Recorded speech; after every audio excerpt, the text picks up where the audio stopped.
અને હવે આપને બતાવીએ આવાસની વાસ્તવિક પરિસ્થિતિ।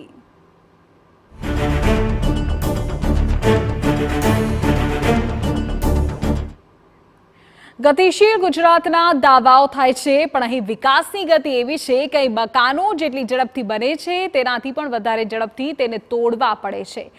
વઢવા બાદ ચિંતાજનક તસવીર બનાસકાંઠામાંથી પણ સામે આવી રહી છે। બનાસકાંઠાના પાલનપુરમાં લગભગ 63 કરોડના ખર્ચે રાજીવ ગાંધી આવાસ યોજનાના 1300 મકાનોનું નિર્માણ થયું। પાલનપુર નગરપાલિકા દ્વારા કેન્દ્ર સરકારની ગ્રાન્ટમાંથી સદરપુર ગામે તૈયાર કરાયેલા 1300 મકાનો આમ તો વર્ષ 2016થી બનીને તૈયાર છે, પણ છેલ્લા 8 વર્ષથી તે એક પણ લાભાર્થીએ ફાળવાયા વિના જ પડ્યા રહ્યા છે અને હાલ એવા ખંડેર જેવા ભાસી રહ્યા છે કે તેને તોડવાનો વારો આવી શકે છે। પણ પહેલા એ સાંભળો કે આ મકાન ફાળવાયા કેમ નથી।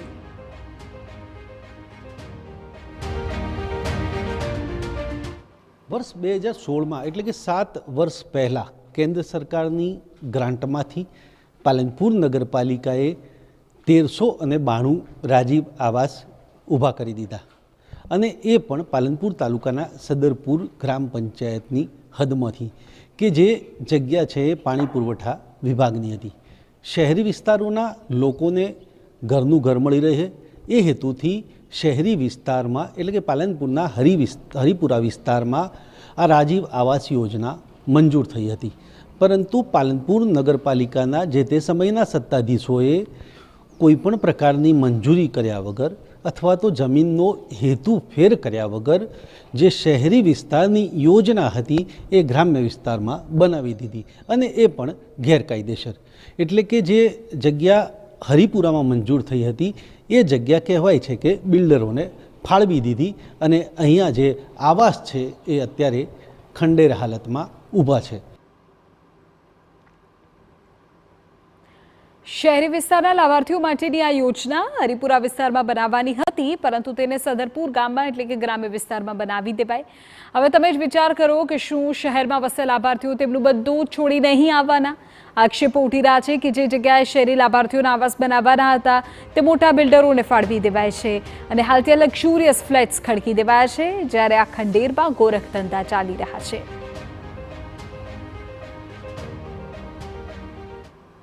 બનાવી દીધા સદરપુર, બનાવવાના હતા જમીન ઉપર, બનાવ્યા તળાવની અંદર। આજે એ મકાન એક પણ લોકોને આપી શકાયા નહીં। 1300 ફ્લેટ એવા છે સદરપુરની અંદર કે જે કોઈને પણ રહેવા માટે આજે પણ ઉપયોગી નથી, બિનઉપયોગી કન્ડિશનની અંદર એ ત્યાં પડ્યા છે।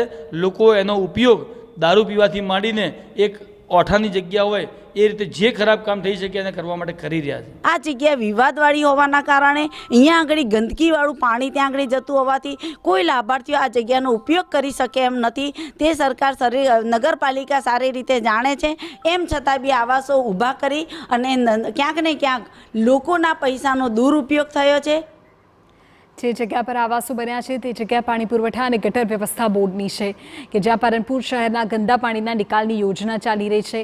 વળી ગ્રામ્ય વિસ્તારોમાં કોઈ પણ પ્રકારના બાંધકામ માટે ગ્રામ પંચાયતની મંજૂરી ફરજિયાત છે, પરંતુ નગરપાલિકાના સત્તાધીશો દ્વારા આવી કોઈ પણ પ્રકારની મંજૂરી વગર આ આવાસો બનાવતા અનેક સવાલ ઉઠી રહ્યા છે।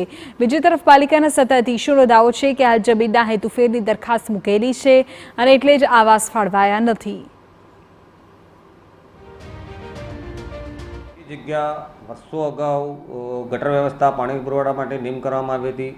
ત્યારબાદ નગરપાલિકા દ્વારા 11નો અમુક ભાગ ઘન કચરાના નિકાલ માટે ફાળવી દીધું અને અડધી જગ્યાના અંદર આવાસ યોજના બનાવવામાં આવી હતી। ખરેખર આ આવાસ યોજના બનાવવા માટે કોઈ પણ જાતની પંચાયતની સંમતિ કે મંજૂરી લેવામાં આવેલી નથી।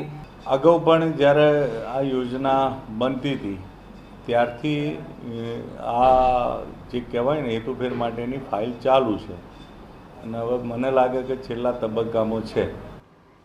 એટલે કે 8 વર્ષથી મુશ્કેલી સતત છે। 8 વર્ષથી મૂકેલી દરખાસ્ત હજુ આગળ વધી જ નથી। મુદ્દો એ છે કે ખોટી જગ્યા પર આવાસ શા માટે બનાવ્યા કે હેતુફેરની દરખાસ્ત કેમ મૂકવી પડે? જો દરખાસ્ત મંજૂર થઈ ગઈ તો પણ શું આ મકાનો રહેવા લાયક છે ખરા? જો મકાન તોડવાનો વારો આવ્યો તો નાણાંની બરબાદીનો ખર્ચ કોના માથે? વિકાસના દાવાઓ વચ્ચે હકીકત એ છે કે અંધેર નગરી ને ગંડુ રાજા જેવો ઘાટ અહીં છે। આ આવાસો છે એ અસામાજિક તત્વોનો અડ્ડો બન્યા છે।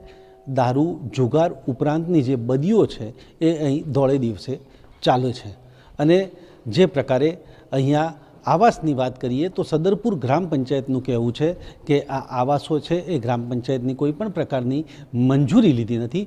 આ જગ્યા છે પાણી પુરવઠા વિભાગની અને તેમાં ગેરકાયદેસર પાલનપુર નગરપાલિકાએ આવાસ ઊભા કરી દીધા છે. જે તે સમયે આવાસની યોજના મંજૂર થઈ એટલે એ પણ બાબત સામે આવી છે કે અનેક લાભાર્થીઓ પાસેથી 1000, 2000 અથવા તો 5000ના જે પ્રકારે પૈસા પણ લેવાયા છે. ત્યારે આ રાજીવ આવાસ યોજનામાં મસ્ત મોટો ભ્રષ્ટાચાર થયો છે અને જેને કારણે સરકારને પણ લાખો રૂપિયાનું નુકસાન થયું છે. અતુલ ત્રિવેદી, TV9, બનાસકાંઠા.